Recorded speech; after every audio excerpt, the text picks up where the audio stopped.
안녕하십니까. 전종희 목사입니다.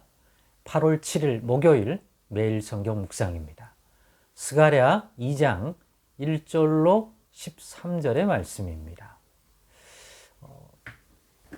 내가 눈을 들어 본즉 한 사람이 측량줄을 그의 손에 잡았기로 너가 어디로 가느냐 물은즉 그가 내게 대답하되 예루살렘을 측량하여 그 너비와 길이를 보고자 하노라 하고 말할 때에 내게 말하는 천사가 나가고 다른 천사가 나와서 그를 맞으며 이르되 너는 달려가서 그 소년에게 말하여 이르기를 예루살렘은 그 가운데 사람과 가축이 많으므로 성곽 없는 성읍이 될 것이라 하라.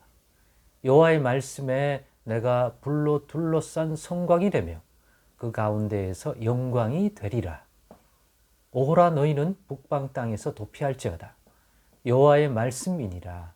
이는 내가 너희를 하늘 사방에 바람같이 흩어지게 하였음이니라. 여호와의 말씀이니라. 바벨론 성에 거주하는 시온아 이제 너는 피할지니라. 만군의 여호와께서 이같이 말씀하시되 영광을 위하여 너희를 노력한 여러 나라로 보내셨나니 너희를 범하는 자는 그의 눈동자를 범하는 것이라.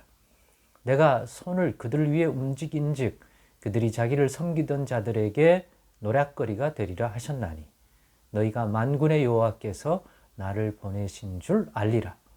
여호와의 말씀에 시온에 따라 노래하고 기뻐하라. 이는 내가 와서 너희 가운데에 머물 것임이라. 그날에 많은 나라가 여호와께 속하여 내 백성이 될 것이요 나는 너희 가운데에 머물리라. 내가 만군의 여호와께서 나를 너에게 보내신 줄 알리라. 여호와께서 장차 유다를 거룩한 땅에서 자기 소유를 삼으시고 다시 예루살렘을 택하시리니 모든 육체가 여호와 앞에서 잠잠할 것은 여호와께서 그의 거룩한 초소에서 일어나심이니라 하라 하더라. 아멘. 네, 오늘은 하나님의 눈동자 된 백성이란 제목으로 묵상 나눔을 갖겠습니다. 어제 스가랴 선지자가 여호와 하나님께 받은 환상 7개 중에서 2가지의 환상을 살펴보았습니다. 오늘은 셋째 환상이 소개되고 있습니다. 셋째 환상은 측량줄을 손에 쥔 사람이 등장하면서 지난 환상은 화로 사이에 있는 그러한 말탄자 또는 뿔 달린 또 대장장이 이런 환상이었다면 오늘은 측량줄을 손에 쥔 사람. 이 측량줄이라는 것은 건축할 때 어떤 길이를 재거나 너비를 재거나 어떤 치수를 재어서 건설하게 되는 건축자의 전형적인 모습이라고 할 수 있을 것 같습니다. 이런 측량줄을 손에 잡은 사람이 등장해서 전체적인 메시지를 담은 그런 환상의 내용을 전달해주고 있습니다. 그 내용인즉 성벽이 무너지고 황폐해진 예루살렘이지만 하나님이 불로 둘러싼 성곽이 되어 주셔서 예루살렘의 회복이 이루어질 것이다.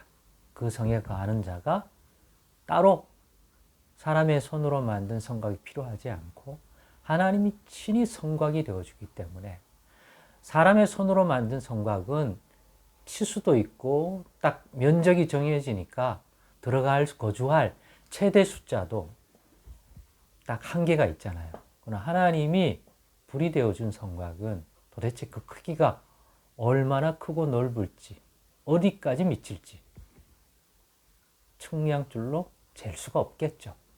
누구라도 하나님의 백성이 되고자 하나님의 뜻 가운데 합당한 자로 예루살렘의 성에 들어오면 하나님이 그 사람을 예루살렘 성에 거하는 자로 삼아줄 수 있는 테두리, 성곽이 되어준다는 거죠.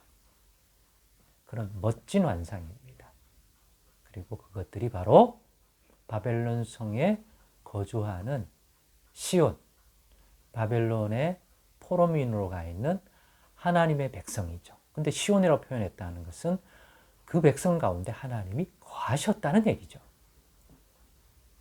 시온은 하나님이 거하시는 곳 도성이니까요.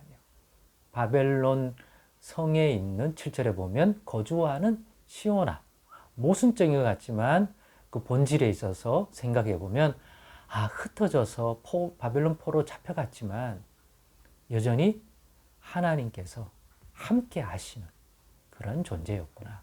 그래서 때가 되면 돌아오게 하셔서 이제는 진짜 주셨던 그 땅 예루살렘과 유다를 회복시키겠다는 그러한 환상을 보여주는구나 하는 내용인 걸 알게 됩니다. 그러면서 제가 제목을 하나님의 눈동자된 백성이라고 했습니다. 이 부분을 결론적으로 나누고 싶은데요. 여기 보니까요. 8절에 보니까 이렇게 나옵니다. 만군의 여호와께서 이같이 말씀하시되 영광을 위하여 나를 너희를 노력한 여러 나라로 보내셨나니 너희를 범하는 자는 그의 눈동자를 범하는 것이라. 여러 나라로 흩어지게 했던 바벨론 포로민으로 가게 해서 바벨론 여러 제국에 흩어질 수밖에 없게 된 그러한 너희는 내가 그렇게 한 것은 너희를 내 눈동자가 되게 함이라는 거죠. 흩어져 있는 너희를 통하여 거기에 있는 사람들을 관찰하고 보았다는 거죠. 그렇기 때문에 그러한 나의 눈동자 된 너희를 범하는 것은 내 눈동자를 범하는 것이다 라고 얘기합니다.